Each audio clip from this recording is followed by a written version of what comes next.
Vamos a comenzar este estudio bíblico para adultos y jóvenes y vamos a orar al Señor que Él bendiga y prospere su obra.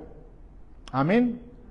En este momento pues damos bienvenida a los hermanos y hermanas con un aplauso fuerte para que ellos también reciban la palabra de Dios donde quiera que se conectan, donde quiera que están reunidos. Con un aplauso al Señor estamos dando bienvenida a todos aquellos hermanos y hermanas que en esta hora se están conectando con la transmisión de estos estudios bíblicos.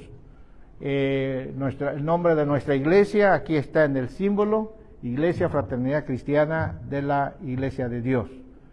Y yo como su pastor, Germán López Orozco, y la congregación presente, estamos contentos y alegres porque ya estamos para estudiar la palabra del Señor.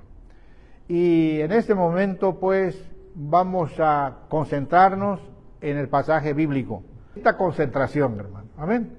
O sea, una mente concentrada, ¿verdad? Está enfocado en lo que está escuchando, ¿sí? Está concentrada y está enfocada la mente en lo que está escuchando. Se aprende solamente enfocado, concentrado. Una persona distraída tiene su mente pensando en muchas cosas. ¿Podrá aprender? No. ¿Podrá asimilar? Menos. Así que si a veces en cosas materiales se necesita y se requiere enfoque, concentración para algo material, ¿cuánto más las cosas sagradas de Dios?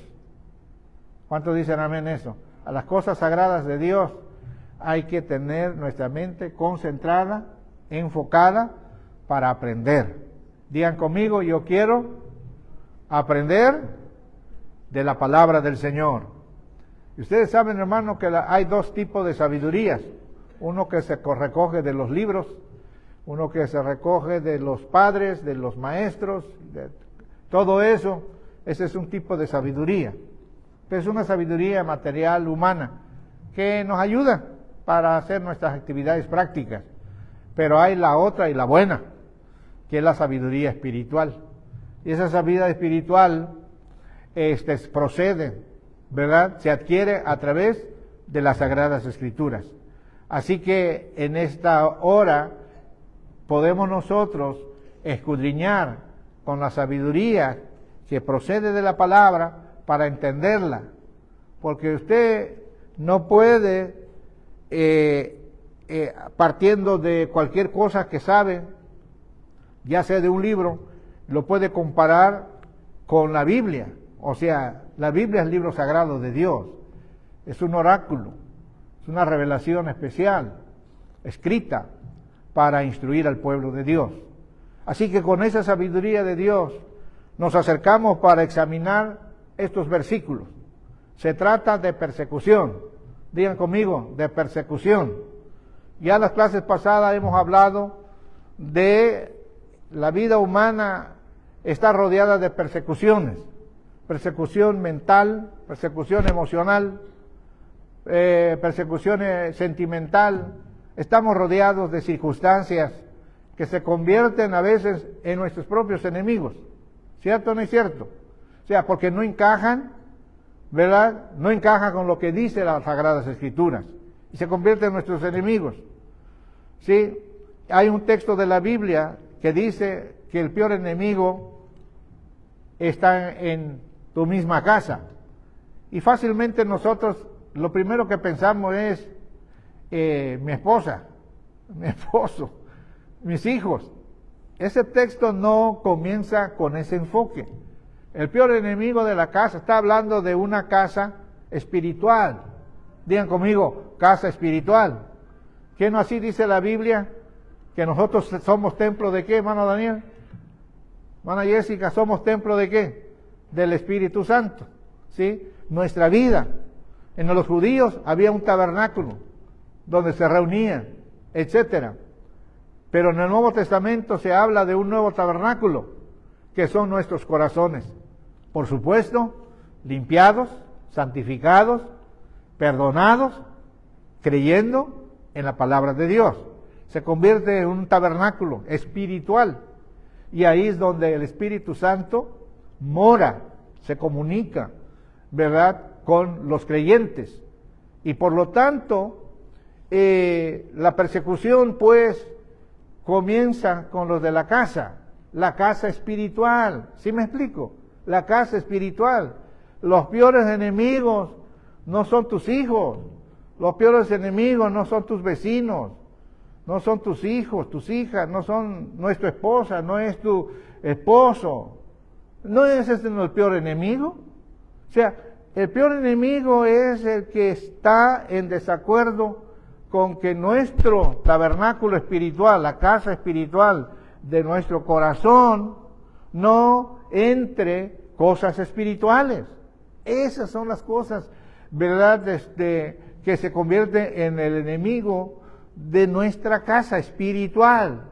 Digan conmigo, los enemigos de nuestra casa espiritual, ¿qué son? ¿Cuáles son sus enemigos? Bueno, puede ser el enemigo, hasta la flojera puede ser un enemigo, ¿sí o no?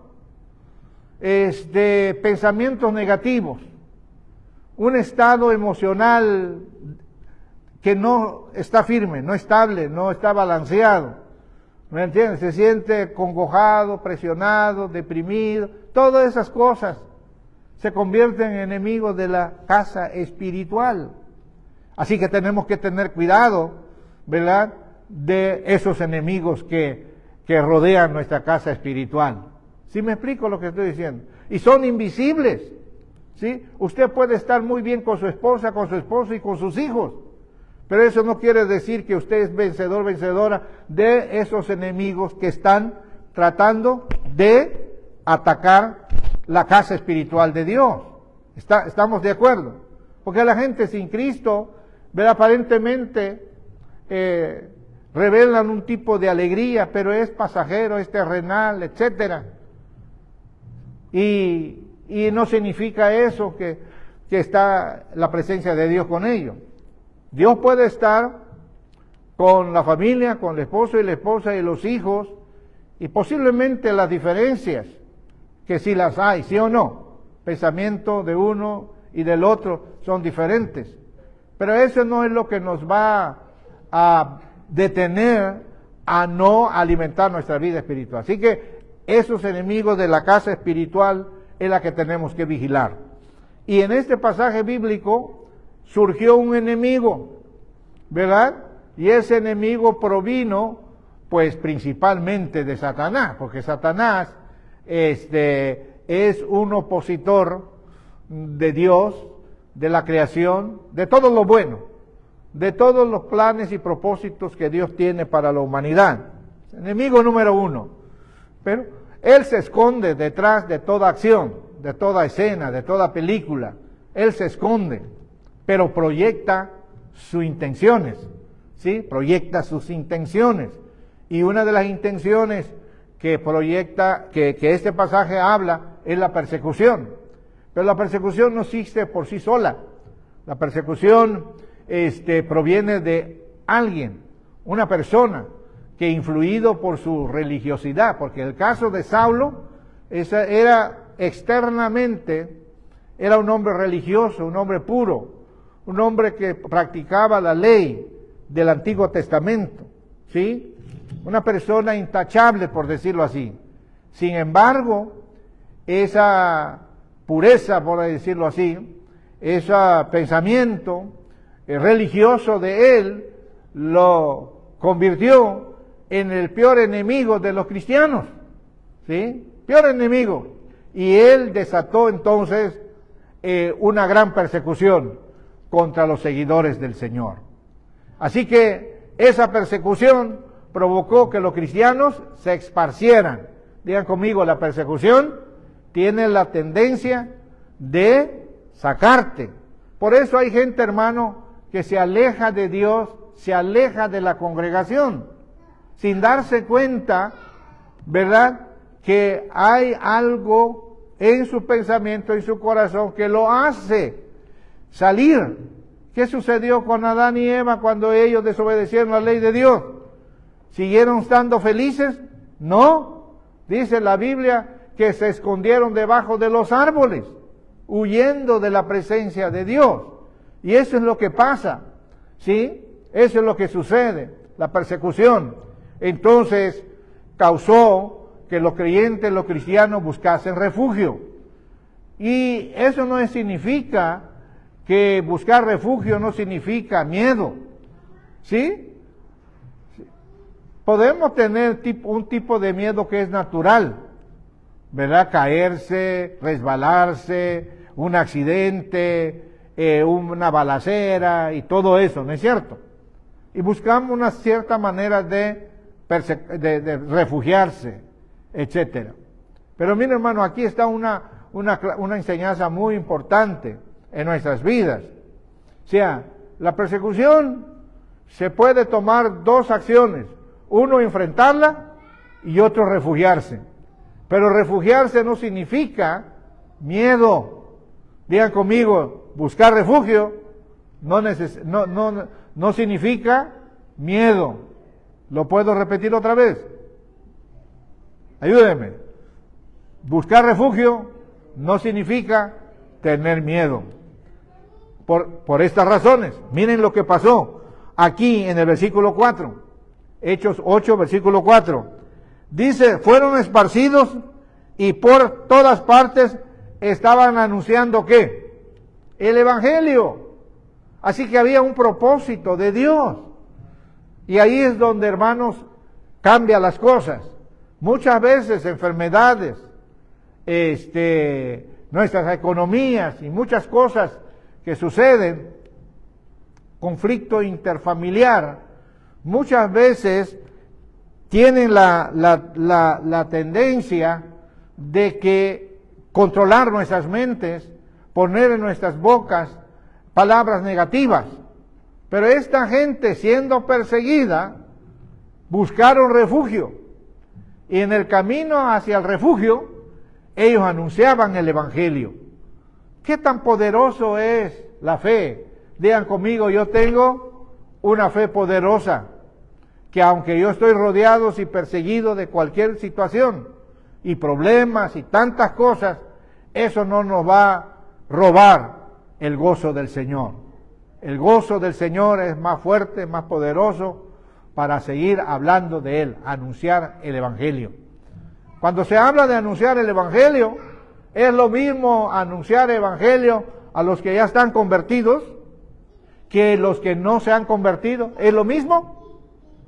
Pregunto, anunciar el Evangelio a los convertidos, ¿es lo mismo que anunciar el Evangelio a los no convertidos? Por acá, ¿es lo mismo? Por acá, pues no, porque ya el convertido ya está convertido, ya aceptó, ¿verdad?, encontrarse con Cristo y aceptar la oferta de Jesús, y se convierte al Señor, y no es lo mismo que anunciar el Evangelio a alguien que nunca ha oído de la palabra del Señor. Yo pregunto a ustedes, ¿tienen algún familiar que no han oído el Evangelio de Jesús? Levante la mano, allá atrás. ¿Tienen un conocido que no han oído el Evangelio? ¿Que no han oído el Evangelio? ¿Hay? ¿De parte de la familia de ustedes? Ok.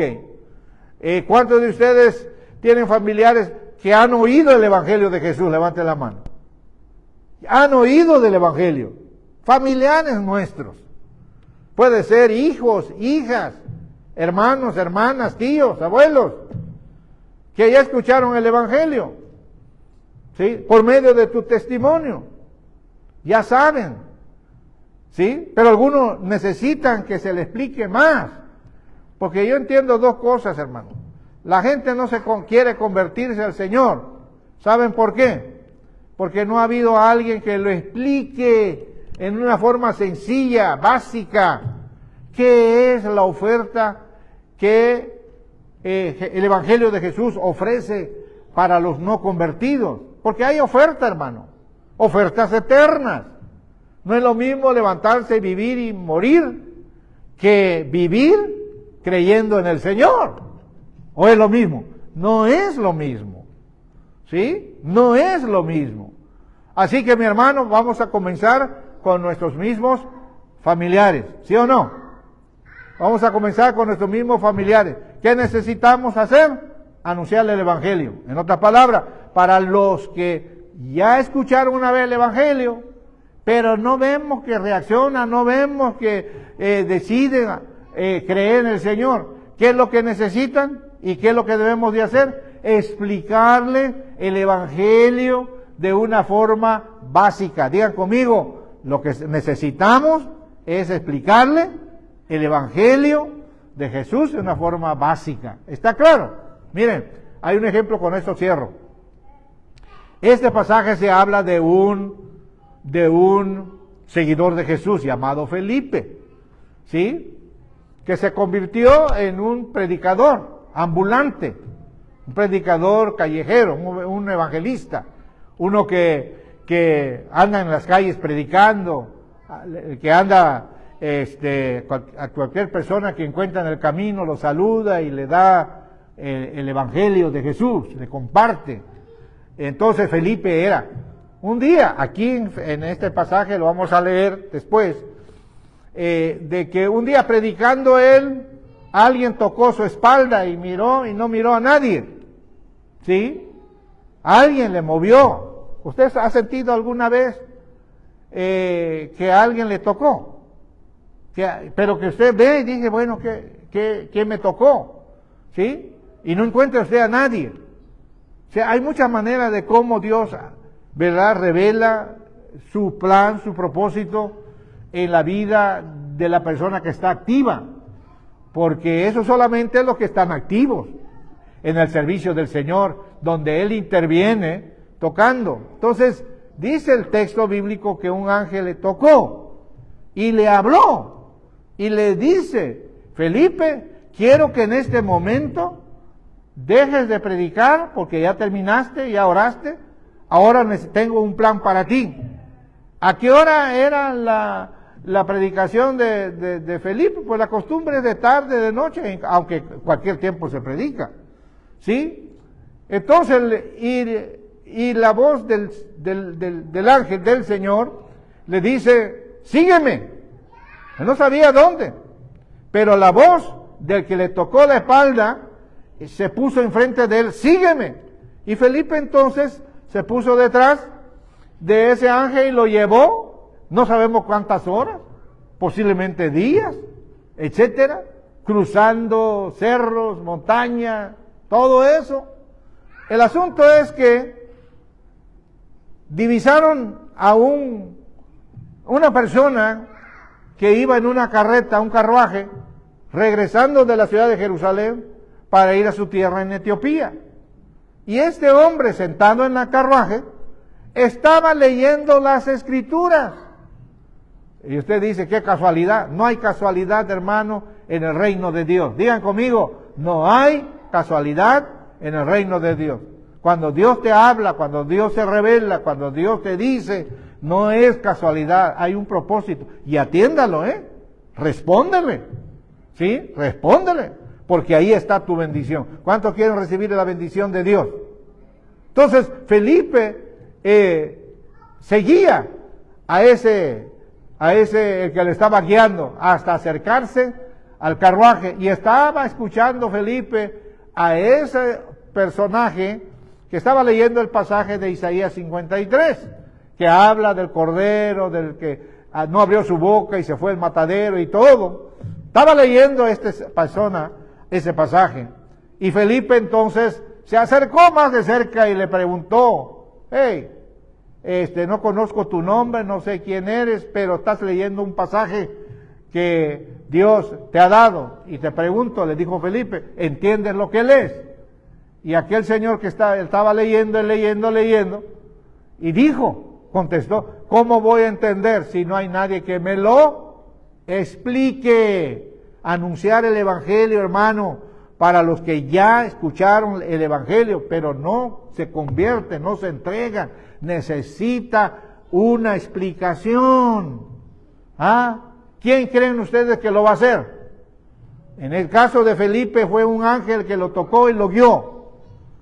Pero en este caso, hermanos, ¿quién es el ángel? Cada uno de nosotros. Digan conmigo, yo soy. Porque ángel significa mensajero, ¿eh? No estamos pensando un personaje extraño con alas y no. Ese ángel es usted, porque significa mensajero. Usted es el mensajero, usted es la mensajera, yo soy el mensajero. ¿Qué es lo que necesito hacer? Explicar. ¿Qué cosa? Explicar el Evangelio de Jesús. Póngase de pie. Lo que necesitamos, hermano, es anunciar el Evangelio. Ahora, la gente que no se convierte, eso está grave la situación. Porque si el que no se convierte sabe que está en tinieblas y ahí ve a un paso, a dos pasos ve que hay luz, ¿sí? Y que es mejor salir de las tinieblas y entrar en la luz. Pero no quieren dejar las tinieblas. Son los vicios, las malas costumbres, la mala vida. No quieren. Pero ahí a un paso está la luz. ¿Sí? ¿Qué hay que hacer? Nosotros como mensajeros del Señor, ¿qué debemos de hacer? Número 1, orar al Señor. Digan conmigo, me voy a proponer orar al Señor por aquellos quienes ya escucharon el Evangelio, pero no dan ese paso. Úsame, Señor, el siguiente petición al Señor. Úsame, Señor. Úsame, usa mi testimonio. Y entonces, hermano, Dios te va a preparar el momento y la hora que usted se va a encontrar con esa persona. ¿Sí? Y usted le va a explicar ese Evangelio de Jesús. Y poco a poco ellos van a ir entendiendo. Porque a veces, hermano, ayer precisamente en una reunión ministerial, estaba hablando yo con un compañero y me dice, el Evangelio en Guadalajara no ha crecido, no ha crecido, no ha prosperado. La gente es dura, la gente está arraigada a la religión católica. ¿Sí? Bueno, fíjense bien, y son gente educada, no estamos diciendo gente ignorante, gente de rancho, de pueblo que no está gente educada, pero arraigada en su creencia. ¿Y cómo nosotros explicamos eso? ¿Sí? ¿Cómo lo entendemos? En primer lugar, es por conveniencia. La gente no quiere dejar las tinieblas por conveniencia, porque ahí tienen sus amigos, no quieren perder sus amistades, no quieren dejar sus vicios, etcétera. Por eso, ¿sí? Y por eso ahí está amontonado todo mundo. Pero ¿qué sirve de eso, hermano? Si sabemos que hay una vida eterna para los que creen en el Señor. Amén. Vamos a orar a Cristo, vamos a entregarnos a la palabra y vamos a comenzar a disfrutar de este ambiente espiritual. Oremos al Señor. Padre Celestial, en este momento concluimos, Señor, con este estudio bíblico, este comentario, análisis de tu palabra, dejando en nuestras mentes que lo que necesitamos como mensajeros y mensajeras, como servidores y servidoras del Señor, es explicar la palabra. Úsanos, Señor, úsame, Jesús, pon palabra en mi mente, en mi corazón, en mis labios, prepara el ambiente, el lugar, y yo voy a responder al cumplimiento de mi deber. Y tú te vas a encargar de remover todo lo que hay de atadura en la mente de las gentes, y tú te vas a encargar de traerlos al conocimiento de tu palabra. En el nombre de Jesús de Nazaret, te pedimos por nuestros familiares, porque desde hoy vamos a comenzar a buscarlos. Vamos a trazar un plan de encontrarlos. ¿Cuál es el propósito? De explicarles, de anunciarles el Evangelio de Jesús. Te lo pedimos en el nombre de Cristo, ahora y siempre. Amén. Denle un aplauso al Señor. Muy bien, la exposición de la palabra de Dios en esta tarde está basado en el libro de Hechos, capítulo 2, en su versículo 1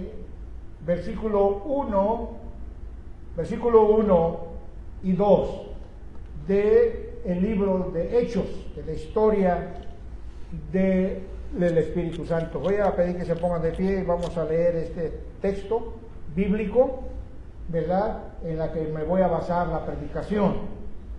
La palabra de Dios dice así: cuando llegó el día de Pentecostés, estaban todos unánimes juntos, y de repente vino del cielo un estruendo como de un viento recio que soplaba, el cual llenó toda la casa donde estaban sentados. Versículo 3. Y se le aparecieron lenguas repartidas como de fuego, asentándose sobre cada uno de ellos. 4. Y fueron todos llenos del Espíritu Santo. Pueden sentarse, hermanos. Tengan sus Biblias abiertas con una libreta, con un lápiz o pluma, para que ustedes anoten los puntos principales de lo que es el tema, de lo que es y no es Pentecostés. Y voy a aclararles, porque a veces, hermanos, no se entiende lo que es y no es el Pentecostés. Y de hecho, muchas congregaciones llevan el nombre Iglesia Pentecostés. Posiblemente lo sepan, quizás sí, quizás no, pero yo quiero explicarles conforme la palabra de Dios, ¿sí?, lo que es y lo que no es Pentecostés. Número 1, lo que no es Pentecostés es lo que a veces y muchas veces nosotros lo usamos inconscientemente, que Pentecostés es igual a, ¿sí?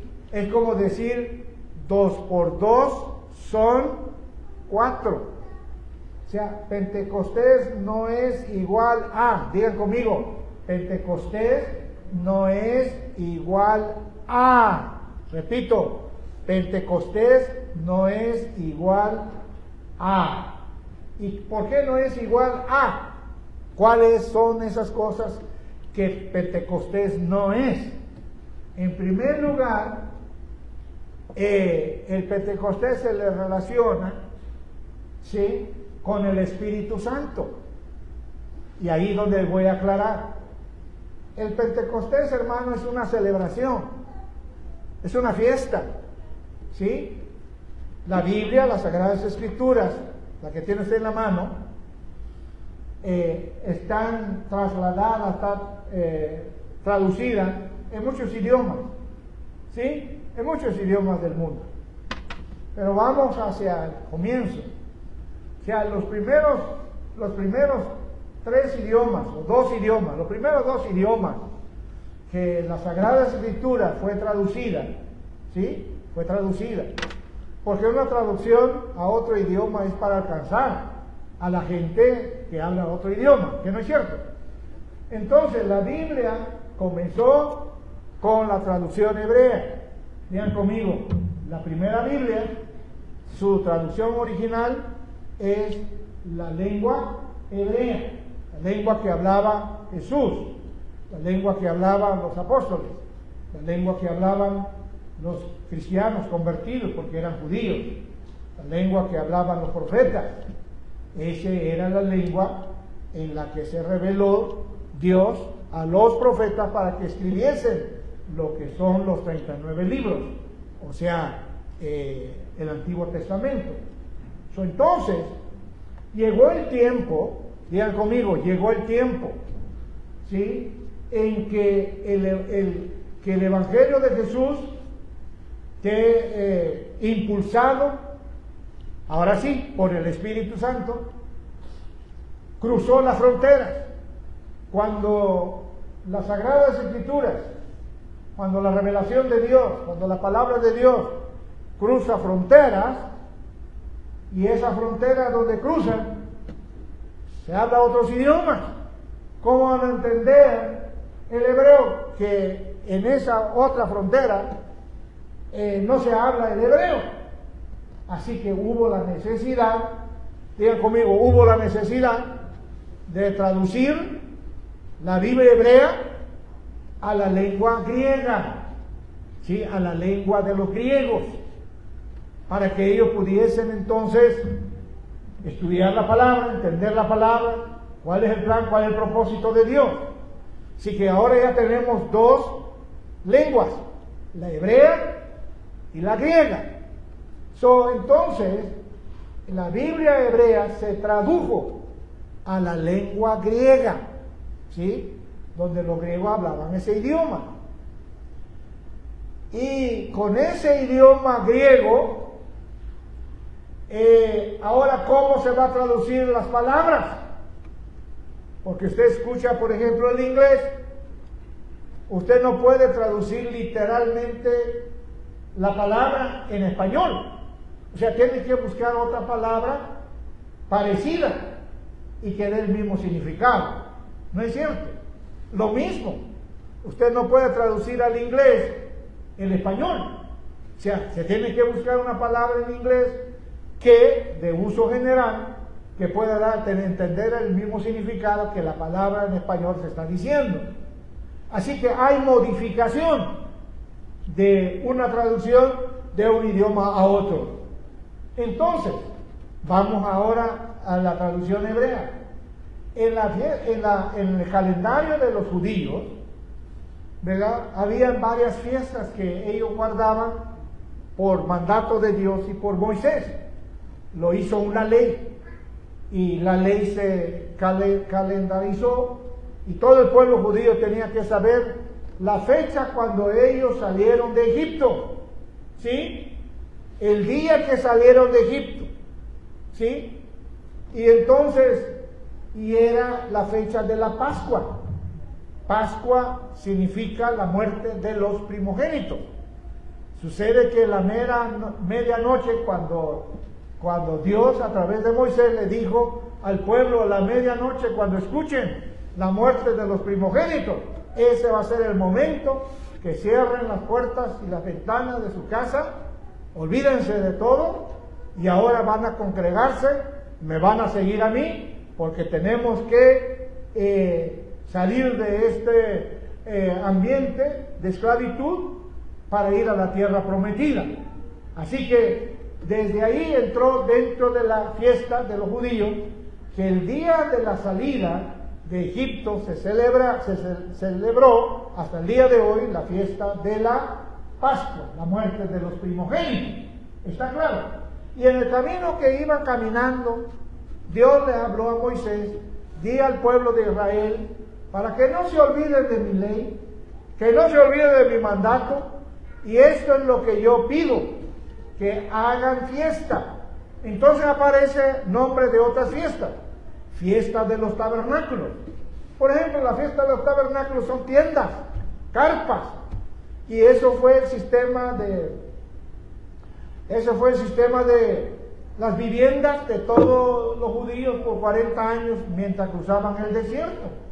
Entonces, y significa entonces provisión de Dios, que Dios les proveyó de una forma o de otra, dónde refugiarse, dónde dormir, cómo descansar y pasar los días y los meses y los años hasta llegar a la tierra prometida. Quedó en el calendario judío esa celebración, la fiesta de los tabernáculos, para hacerlo recordar los 40 años que estuvieron peregrinando en el desierto. Había otro tipo de fiestas, y hay varias, pero no las voy a mencionar, pero una sí, la fiesta de los primeros frutos. Digan conmigo, la fiesta de los primeros frutos. Dios le dijo a Moisés, di a mi pueblo, ¿verdad?, que separen un día en que se van a reunir todos de donde ellos vivan. Bueno, mientras que andaban en el desierto, pues tenían un tabernáculo más grande y luego el campo abierto, para reunirse, congregarse todos como pueblo. Pero ahora, cuando ya están en la tierra de Israel, distribuidos cada quien con su lugar, esa ley hasta el día de hoy se celebra, ¿verdad?, la fiesta de los primeros frutos. Y esto, ¿cómo se hacía? Pues cada comunidad, por decir así, tiene una sinagoga, tienen un templo, tienen un rabino, un maestro, un pastor, un ministro, que ministra al pueblo, y entonces celebran ese día para traer toda la familia, traer los primeros frutos de la cosecha. Digan conmigo, traer los primeros frutos de la cosecha. ¿Cómo se llama esa fiesta? La fiesta de los primeros frutos. O sea, lo primero que el campo producía. ¿Sí? Si es higo, un costal de higo o simplemente una representación y amontonado por familia, pues se imagina usted. Entonces, la cantidad de frutos. Pero, ¿cuál es el propósito de celebrar sus primeros frutos? Bueno, el propósito es recordar, digan conmigo, recordar. La memoria necesita recordar. Nuestro cerebro necesita recordar. Amén. ¿Cuántos se gozan por los textos que mando por WhatsApp para recordarles? ¿Les gusta o no les gusta? ¿Les ayuda o no les ayuda? Aunque no hagan like, y yo no sé si lo estudian, esa es mi duda, ¿verdad? De que a lo mejor ni lo ven, ni lo estudian, etcétera, pero si lo hacen like, entonces ya sé que lo estudiaron, etcétera. Recordar. Entonces, pueblo de Israel aprendieron pues que no se olvidaran de quién los trajo al mundo. ¿Ves la gente, el mundo cristiano, religioso o no? Gente sabe, y yo doy gracias a Dios por mis padres, ¿verdad? Porque ellos me parieron, ¿sí? Ese es un lenguaje, ¿verdad?, que se usa. En otros lugares usan otra palabra. Ellos me parieron, me dieron a luz y todo. Estoy agradecido por ellos. Sin ellos no estuviera vivo. Y es cierto. Venimos de padres, ¿sí o no? Venimos de padres y estamos agradecidos por eso. Pero ¿quién es el autor primario, original de la vida humana, de la raza humana? ¿Verdad? Antes de Adán, ¿quién parió a Adán y Eva? ¿Quién? ¿Sí? No tenían padres. ¿Quién los parió? Por usar esa palabra. ¿O quién los creó? Dios. Diga conmigo, nuestros primeros padres, Adán y Eva, fueron criados por Dios. Ya de ahí, Adán y Eva pues, ya tuvieron hijos, hijas, y así hasta el día de hoy. ¿Cuántos tienen hijos e hijas? Levante la mano. Gloria al Señor. ¿Cuántos se gozan por sus hijos, por sus hijas? Amén. Gloria al Señor. Entonces, esos son los frutos. Entonces, el propósito originario y el término medio y final es que el pueblo de Israel aprendiese a recordar, ¿verdad?, dar gracias siempre a Dios. Sí, que los primeros frutos significa acción de gracias, dar gracias a Dios. No al modo de la cultura americana, ¿verdad?, que establecieron un día, ¿verdad?, de celebrar Thanksgiving, ¿no es cierto? Parecido, Thanksgiving, acción de gracias, etc. Para Israel, acción de gracias a Dios. ¿Cómo lo van a demostrar? Trayendo los primeros frutos del campo. Amén. Los primeros frutos del campo, etc. Entonces, ¿se imaginan ustedes todo el atrio o el patio, la entrada del templo, de la sinagoga? Hermano, era un montonal de frutos por allá, de todo. Y la gente entraba al templo dando gracias, danzando, fíjese. La forma en que ellos lo hacían era danzando, ¿verdad? Levantando las manos, glorificando a Dios. Gracias, Dios, porque nos da la salud, porque nos da la fuerza. Gracias, oh Dios, porque sembré maíz y coseché toneladas. Gracias, Señor, compré una vaca, compré un animal y mire, al año ya se reprodujo. El primero lo traían al Señor, ¿verdad? para dárselo a la obra del Señor. ¿Y qué se hacía con esos frutos? ¿Verdad? ¿Qué se hacía? Si era ganado, traía ahí en el patio, en el parking de los tabernáculos o de las sinagogas. Hermano, había ruido de vaca, de borrego, de queso. Los primeros frutos lo traían. ¿Y qué hacía el personal administrativo, el rabino con los ministros, ayudantes? ¿Qué lo hacían? Hermano, lo vendían porque si no, la fruta, ¿qué pasa después de un día? ¿Verdad? Se descompone. Y traer los primeros frutos no es para que se pudran ahí no, se tenían que revender o se tenían que distribuir. La mayor parte de la distribución que hacían de esos frutos es que se los daban a los pobres. Digan conmigo, de los pobres, porque había familias que no tenían ni terreno, no tenían ni nada para sembrar de todo, pues ahí se distribuía para que tuviesen, que comiesen y disfrutasen de ese primer fruto. Era la fiesta de los judíos hasta el día que todo cambió. Digan conmigo, hasta el día que todo cambió.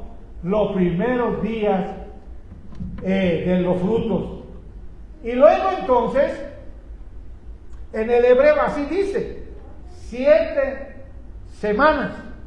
Después de las 7 semanas, ¿sí?, que se celebraba el día de los primeros frutos, 7 semanas, que cae el sábado. 47 por 7, ¿cuánto es? 49. Y la traducción entonces de este pasaje de los primeros 7, los primeros frutos de la tierra, los 7 semanas, que multiplicado por 7 son 49, se tradujo al griego, a la lengua griega, no se tradujo como 7 semanas, sino se tradujo como Pentecostés. Pentecostés significa 50. Pentecostés. Ya en la Biblia del Nuevo Testamento no aparece las 7 semanas, porque eso así aparece en la Biblia hebrea, 7 semanas. En el Nuevo Testamento aparece Pentecostés, que significa 50 días. ¿Está claro, mis hermanos? Ese día de Pentecostés, o sea, la fiesta de lo que para los judíos era los primeros frutos, 7 semanas, para la Biblia griega, del Nuevo Testamento, la griega, es Pentecostés. O sea, seguía siendo la misma fiesta. Digan conmigo, seguía siendo la misma fiesta. La misma. No había cambio. La misma fiesta que hacían los judíos. Primero fruto. ¿Sí? Ahora, la Biblia, que ya está en el griego del Nuevo Testamento, y dice Pentecostés, ¿cambió? No. Seguía siendo la fiesta de los primeros frutos. Solamente que en la versión hebrea es así. Pero en la versión griega del Nuevo Testamento ya se dice Pentecostés. Es la misma. Solamente ahora traducido en este idioma, pero es la misma celebración, es la misma fiesta. Los judíos entonces, ahora ya tenían una mezcla. No eran 100% judíos, sino también eran judíos griegos. Es decir, padres judíos, pero los hijos nacieron allá tal vez en Grecia o en cualquier colonia de los griegos, y hablaban el idioma griego. Su cultura era la griega. Y entonces, pero que se reunían para celebrar ¿qué cosa? Los días de primeros frutos, ¿sí? Pero ahora con el Nuevo Testamento y con la Biblia griega en la mano, ya no se ve 7 semanas, sino 50 días. Porque el domingo era 7 días. Para los judíos era el sábado, 49 días. Cumplía el día de los primeros frutos. Pero el día siguiente, el domingo, fue el día que todo cambió. No cambió la fiesta. La fiesta seguía siendo. Los judíos griegos convertidos al Señor llegaron a Jerusalén a celebrar la fiesta para los judíos puros, la fiesta de los primeros frutos de las 7 semanas. Para los judíos griegos, ahora con la Biblia en el Nuevo Testamento, están celebrando la misma fiesta, traía los mismos frutos, traía todo, hacía lo mismo, y solamente que ahora se llama fiesta de Pentecostés. ¿Y qué pasó cuando se cumplió el día de Pentecostés? Capítulo 2, versículo 1, léalo ahora. La fiesta que en la lengua griega, la versión del Nuevo Testamento, hacían lo mismo, estaban celebrando, ¿sí? En ese día todo cambió. Todo cambió. ¿Qué es lo que cambió?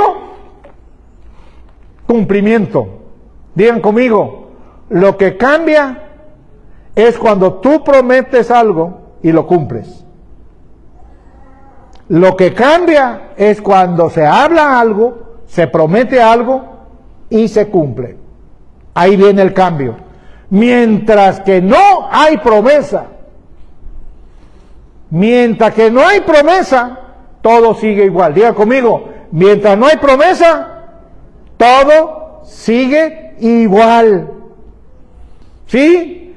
Y lo igual, algunos se acostumbran, otros no.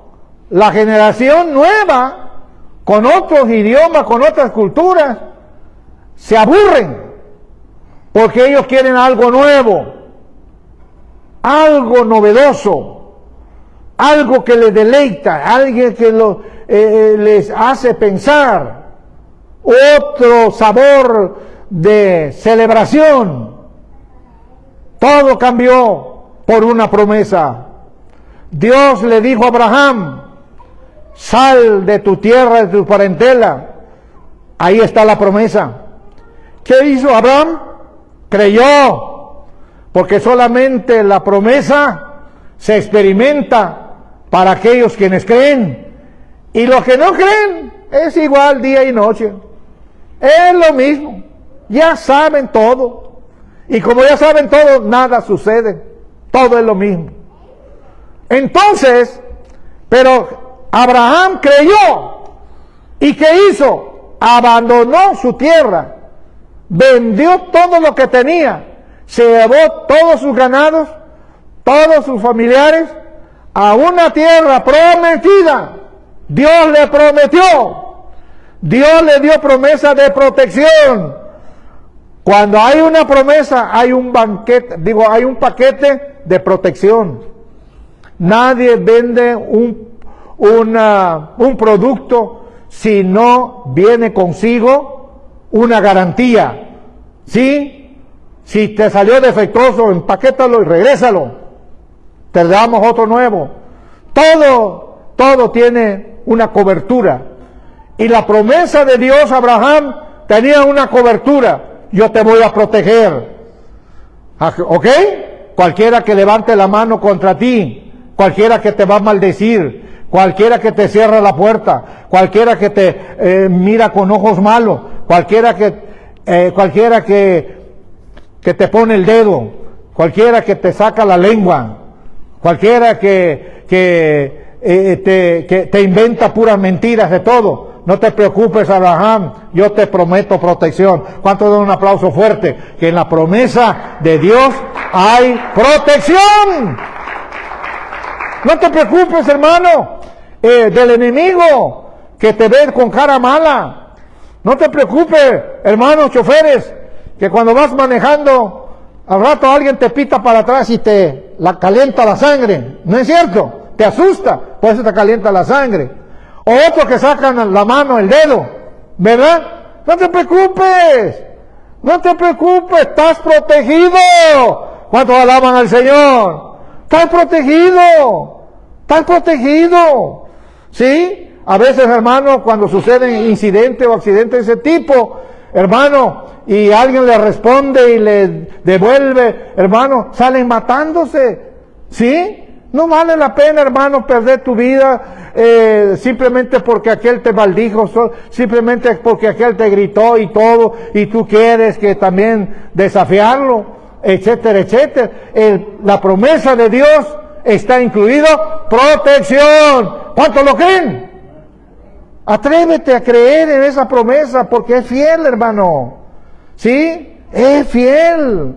Mira, hermano, tantas cosas que ha pasado en tu vida y no te moriste con el COVID. ¿Por qué creen ustedes? ¿No estuviste a punto de morir? ¿No estabas en la lista también para desaparecer? Claro que sí. Pero Dios te protegió. Dios nos protegió. ¿De cuántos accidentes? Hermanos y hermanas, que, o sea, no tanto los tickets. Eso se toma clase y se paga. Pero el peligro que estuviste y que Dios te protegió, no fue la casualidad, menos el diablo. Fue Dios que te protegió, porque tú creíste en la promesa. Y en esa protección también hay otra garantía, que es la bendición. Amén. Así que creer en la promesa incluye protección e incluye bendición. Y le dice Dios a Abraham, ok, ¿cuántos ganados traes? No, pues tanto. Y en el camino, pues voy a ir comiendo de ese ganado y se me va a acabar. No te preocupes, Abraham. Yo me encargo de bendecir tu ganado. Y miren, hermanos, si era Abraham rico cuando salió, en el camino por el desierto, Dios le hizo multiplicar todas sus propiedades. ¿Cuántos creen en eso, hermano? ¿Cuántos alaban al Señor? Que Dios te da bendición.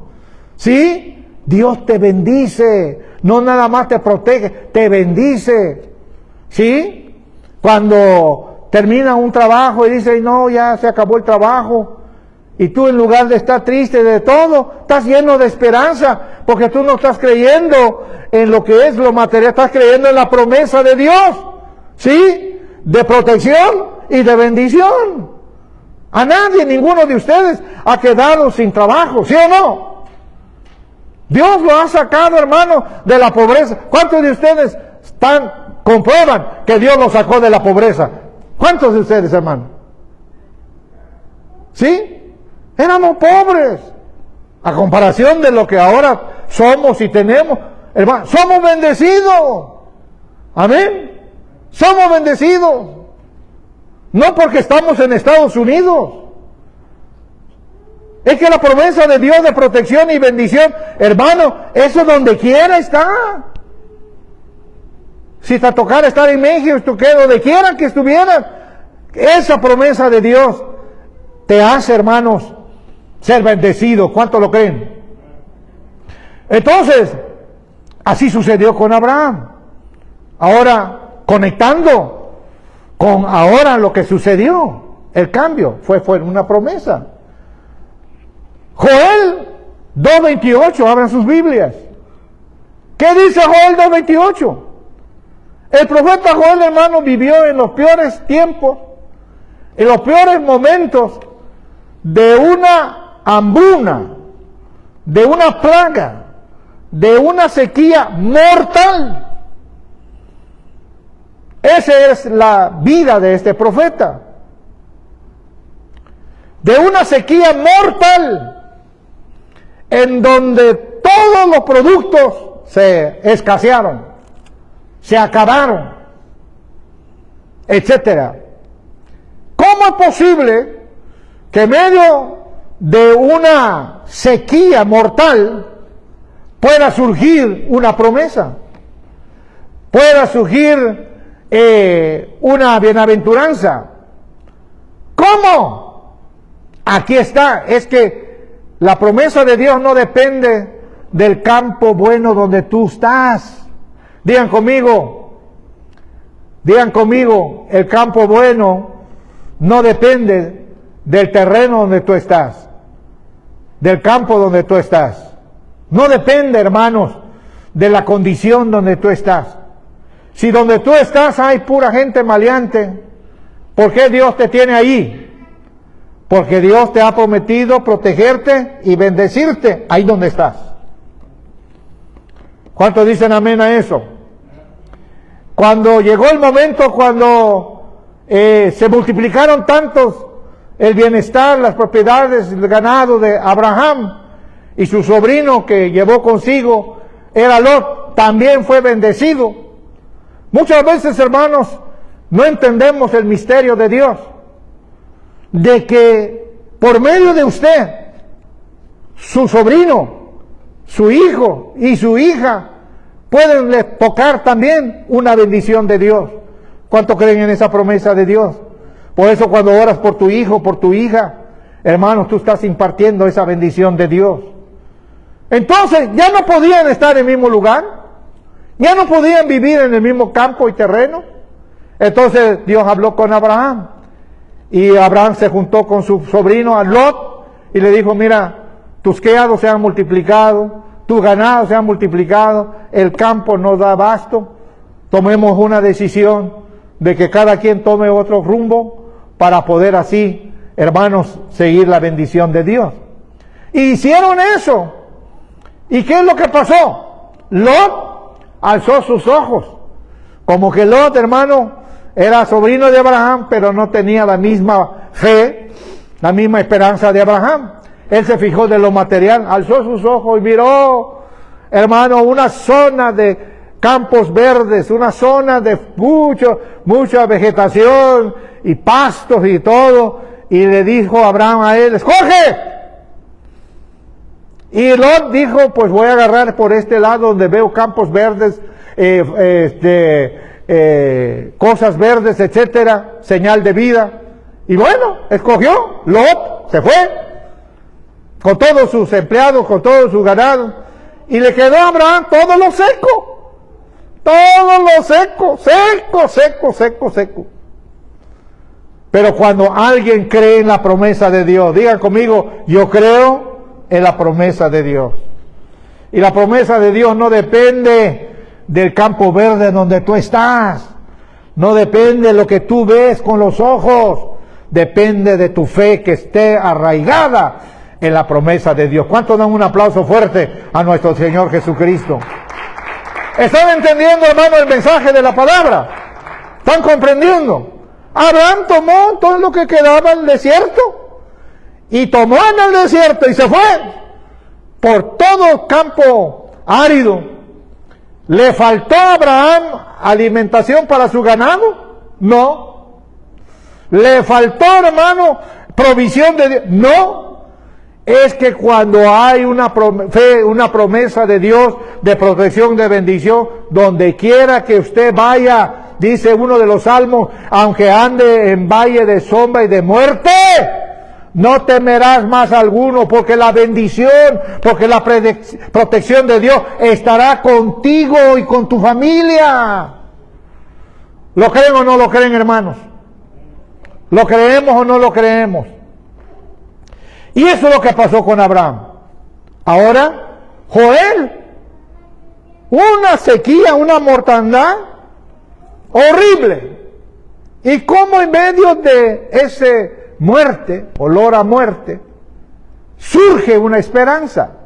Joel 2:28, ¿qué dice? Y será que los postreros días, ¿lo están leyendo? ¿Lo están leyendo, hermano?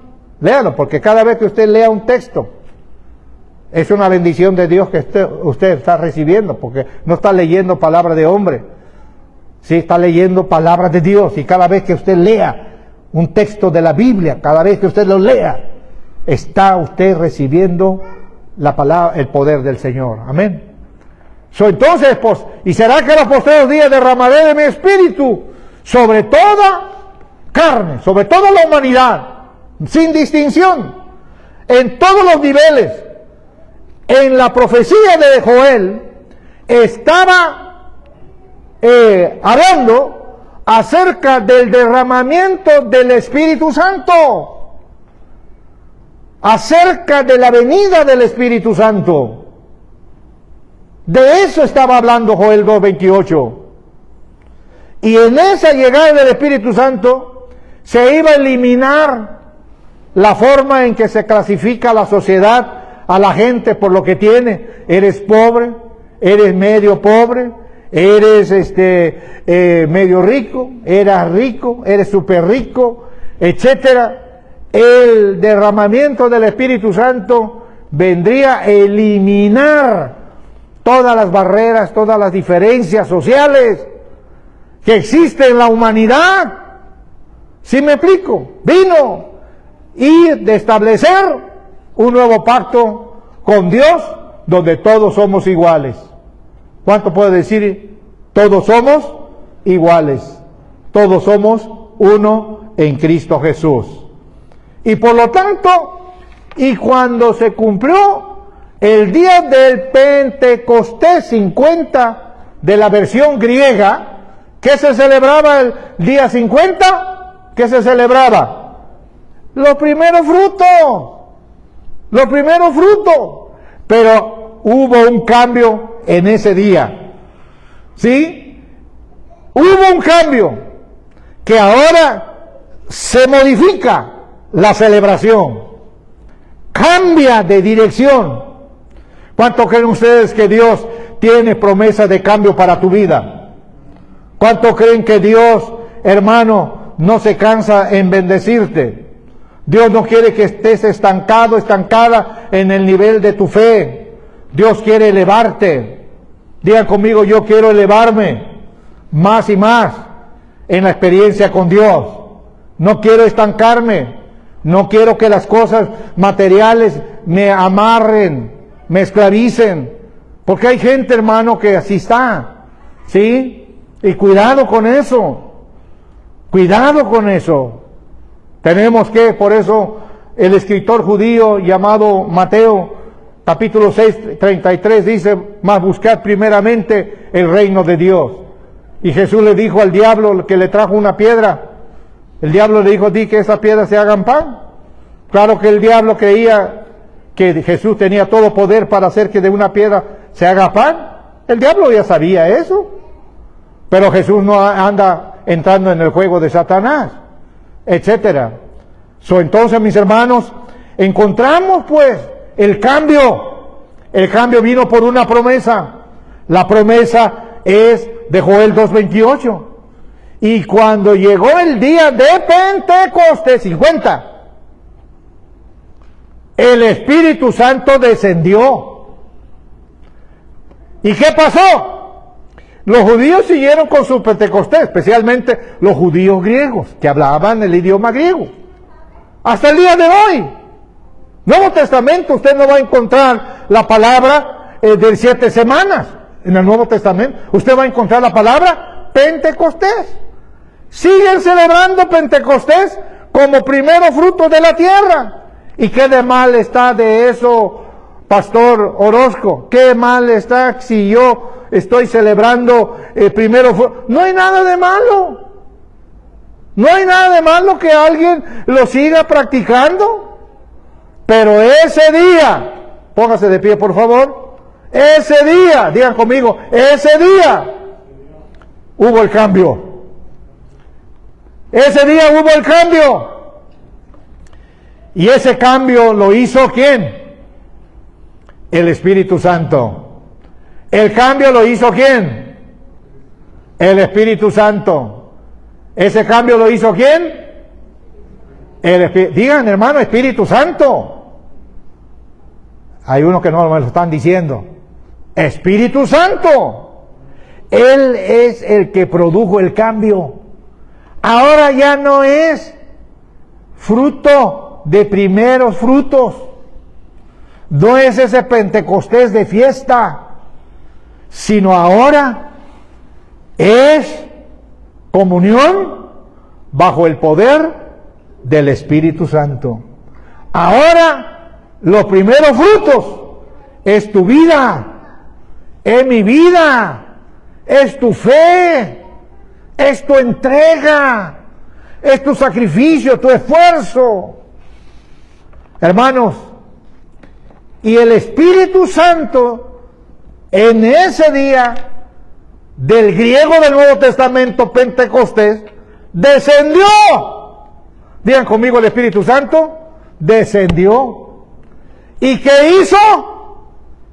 Impartió. ¿Qué impartió el Espíritu Santo? Poder. Impartió poder. Hermanos, el Espíritu Santo no quiere vernos desnutridos. Amén.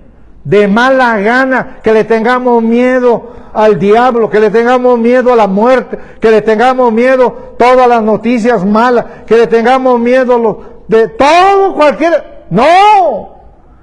El Espíritu Santo, cuando descendió, se derramó e impartió poder.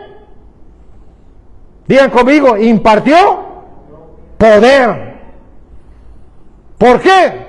Porque Él conoce que somos de carne y hueso. Conoce que estamos bajo la circunstancia de un mundo. Y el mundo se puede vencer por medio del poder del Espíritu Santo. Venza el bien al mal. ¿Sí? Y el bien que el hombre hace, las religiones hacen, es hacer cosas buenas pensando que ese bien que hacen es igual a poder. No, el bien lo puede hacer cualquiera, pero el poder lo hace el Espíritu Santo.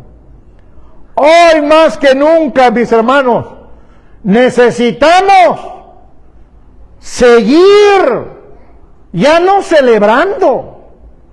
Porque, hermano, el que celebra nada más puro año, puras eventos. Hoy nosotros necesitamos accionar. Digan conmigo, accionar.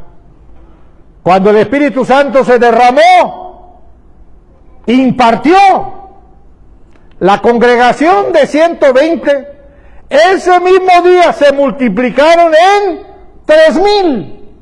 Ese mismo día, en ese mismo periodo de tiempo.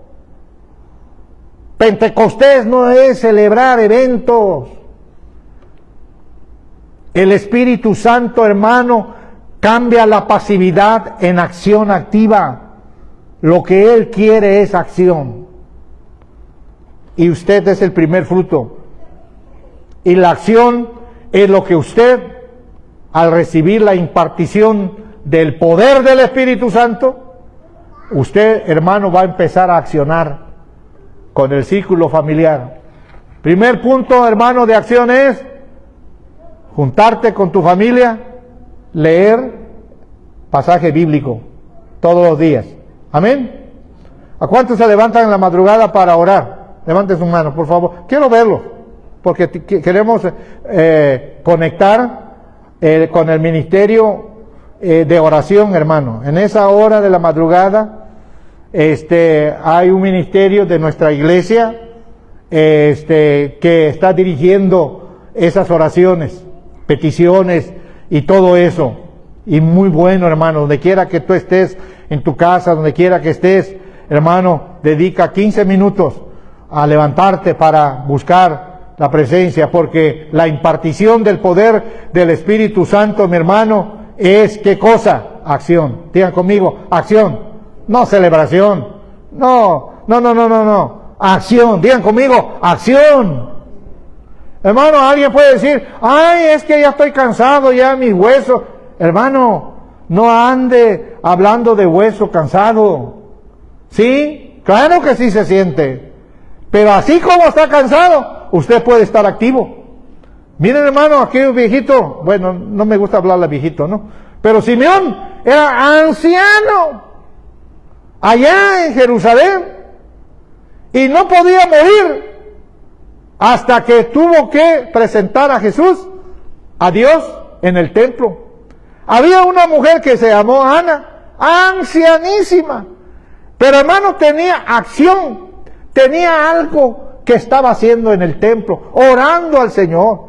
Así que los ancianos de edad, ¿sí?, aún con los huesos adoloridos, acción, tienes algo que hacer.